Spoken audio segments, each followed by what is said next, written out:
Welcome back to OTR, and we're back with Matt Simon of the Marijuana Policy Project. He is committed to getting pot legalized in Massachusetts. We're in the middle of the OTR Pop Quiz. Question 3.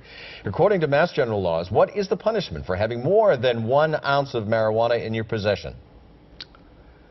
First offense. Give me that one. I'm honestly not sure about that. I don't know. Incarceration for not more than 6 months, or a fine of $500, or both. Subsequent offense, incarceration more than 2 years. It grows with the more than. See, so there you go. Huh? That was a We harder found a hard question. one. There you go. Good job. Question 4. In what year did Massachusetts voters approve medical marijuana? 2012. And we'll get into that in just a minute, but there is not yet a dispensary. What year is this? 2015. I think so. Question 5. How many, 2012 is the answer, by the way, you're correct. How many medical marijuana dispensaries are now open in Massachusetts?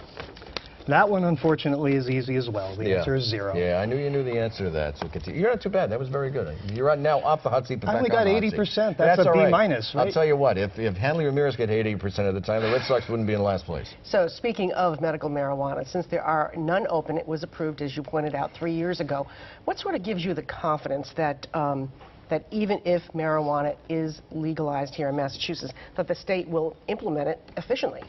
Well, first of all, one thing I can promise you about our ballot language is that we'll not give oversight of this to the Department of Public Health, which I think everybody will agree did an absolutely awful job implementing the dispensary piece of that law. I hear lots of people giggling over that one. So, okay. I don't think that would offend anybody in the state. So who would you propose, a new commission, a new agency? That is one of the things that we're talking about, and we're trying to get input on that. So if anybody has suggestions, let me know. But you know the bottom line. It's another agency, another layer of government, another agency involved. Is that muddying the waters, I don't think so. You don't think so? All right, let's talk. Let's. And people at home might be saying marijuana is a gateway drug.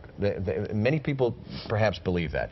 Right now, the state is battling an opioid problem. Some do believe that pot is a gateway drug. In other words, it opens the gateway to other addictive drugs. What's your best counter argument to that?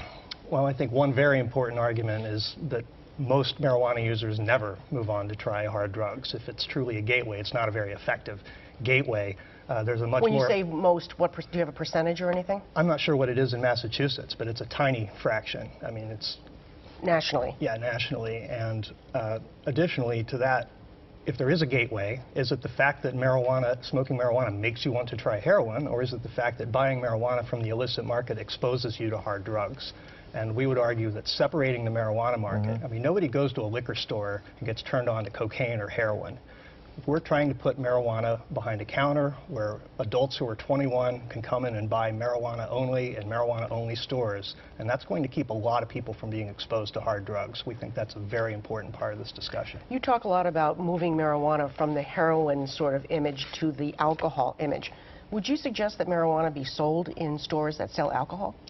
Actually, I wouldn't. I think it makes sense to separate the two, and there is, I mean, alcohol, I think, is a very dangerous drug. It has a very significant effect on driving, and marijuana doesn't have quite that effect on driving, but when you combine marijuana and alcohol, that actually is something that people need to be aware of, that alcohol plus marijuana use is more problematic than simply marijuana use. So I think separating marijuana from alcohol makes sense from a policy perspective. Well, driving under the influence is driving under the influence, be it marijuana or be it alcohol. And it'll remain a crime regardless of the substance. Yeah. But as a practical matter, I don't think we want to encourage people to smoke and drink at the same time if that can be avoided. I mean, some people choose to do so, of course, in their homes, but setting up a bar that, people can... Where you can go and do it. Drink and smoke is...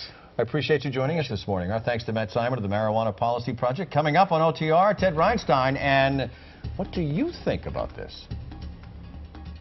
It should be legalized just because I don't think people should be going to jail for stuff like that.